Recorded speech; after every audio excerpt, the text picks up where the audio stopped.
guys, Jose with Sailing Vessel Reverie, starting to enjoy some of the fruits of my labor. So let me show you what's going on.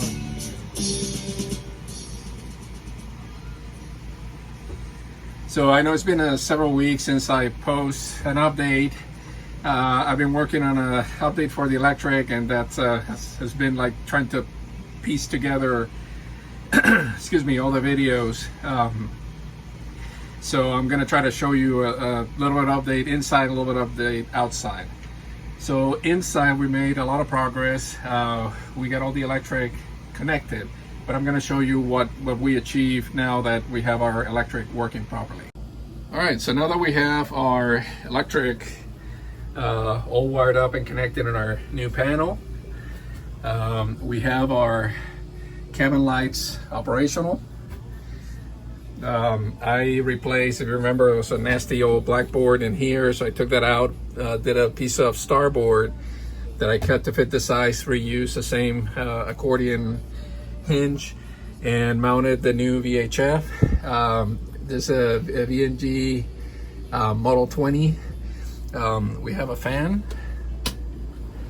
Actually, with all the different pieces of the lights that I found, I kind of reassemble another light here. We have lights, cabin lights, or I guess comfort lights on this side. Now here, what we did is this radio is connected to our NMEA network.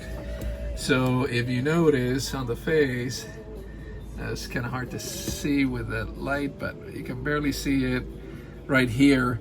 It picks up our position from our GPS puck.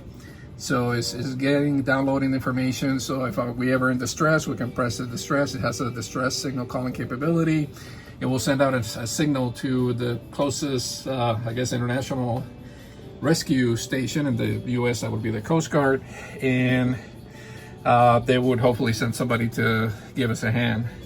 On this side, what I did is I put a bracket to mount our iPad and put a 12 volt dual USB connector there.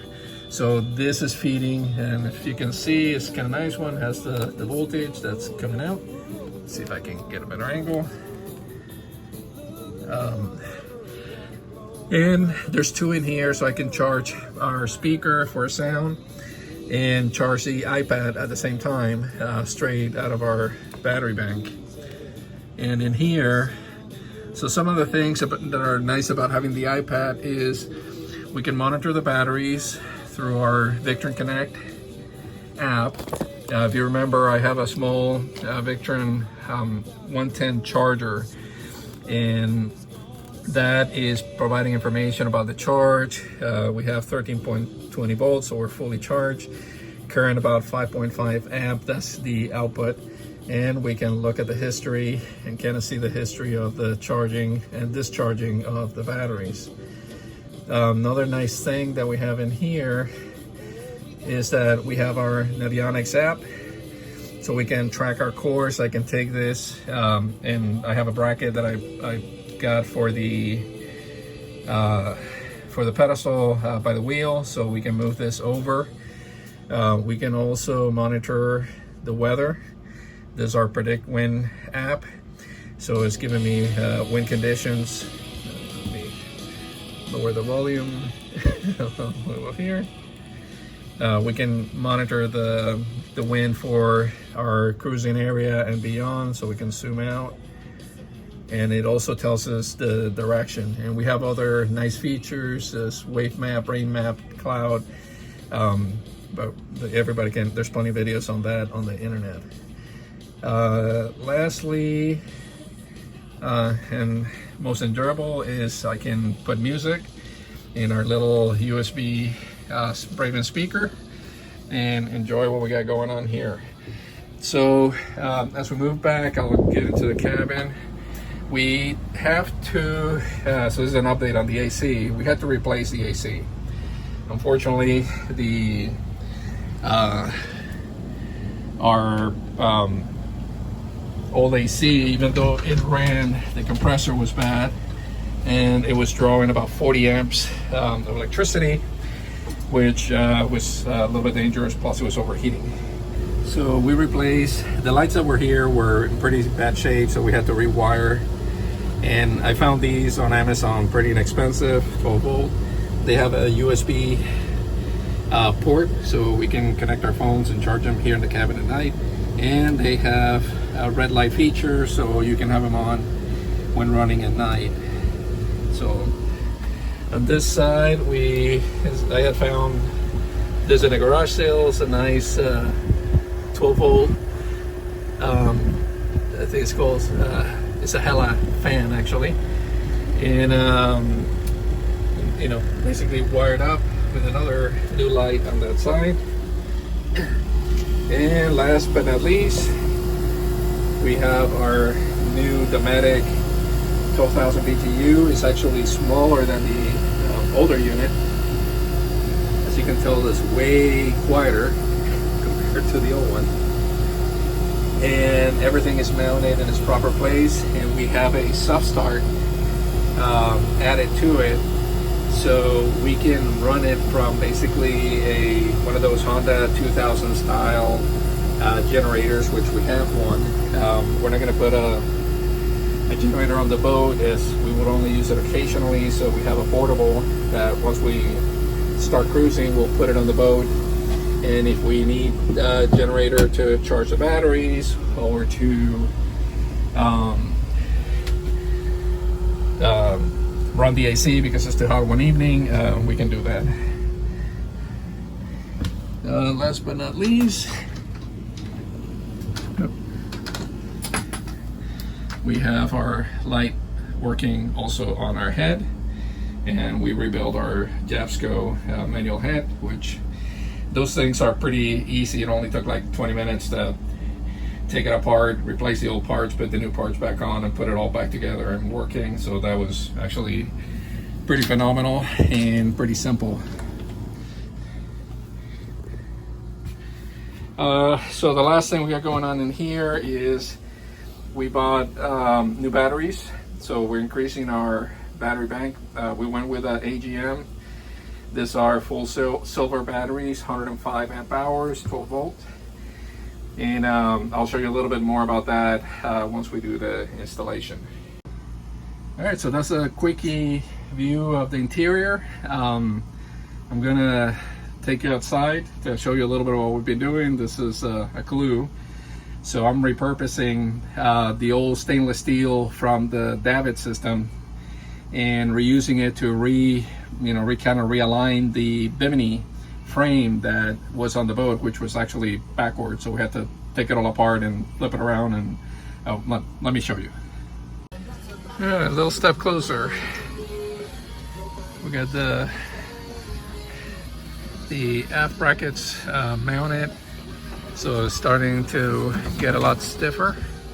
Once I put the cross beams here and here, I should have a pretty stiff frame, and then I can start working on the panels.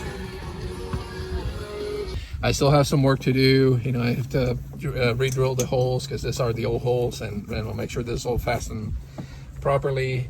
But we make some good headway. I ordered these on Amazon. Excuse me, and they're the type that you can open up and close them around the tubing without having to take the tube apart. And part of the reason I had to do that is because some of them were so shot I couldn't take them off. On the electric front, we mounted Hella Marine lights. I went with a removable setup because at some point I'm gonna have to take these rails off to rebed them and reseal them so they don't leak. So I ran the basically these are 3-mile lights, LEDs, put them on the frame, mounted the frame to the rail, and then ran the electric through, and use a very small electric through hole, and I'll show you what that is to put them in. The LED on the compass now works, so we have light on the compass. And let me show you what we got going on forward. Okay, up here we did the same thing. removable frame, Hello Marine side lights, and we ran the wire along the frame and get it inside through a small through-hole connector. To get the line into the hull, I'm going to be using a scan strut. Simple enough, not a lot of holes to drill, easy to remove. So again, it's going to be an effective solution, but one that I can move later or remove it without, causing a lot of damage. So that's what I'm going with for this installation. I switched to the telephoto holo clip. Here in the mast, we mounted a steaming light with a deck light combo LED, and then all the way to the tippy top, which you can't see, we put a new mast light and a new VHF antenna. So everything is LED. All the electric and the lines run inside the mast, so there's no banging during the daytime or during nighttime when you're trying to get some sleep. All right, gang, that's a quickie update on the progress on Reverie. I'll send a little bit more of a detail on the electric work, but I wanted to get something out so you guys can see what's been going on, so that we're not stopped. We're just working hard to get projects completed as we go. So we'll be talking to you soon in the next episode. If you like our videos, please subscribe to our channel. I also do videos which are walkthroughs of vessels that are available for sale, so you may enjoy some of those as well. So thank you for watching, and see you in the next episode.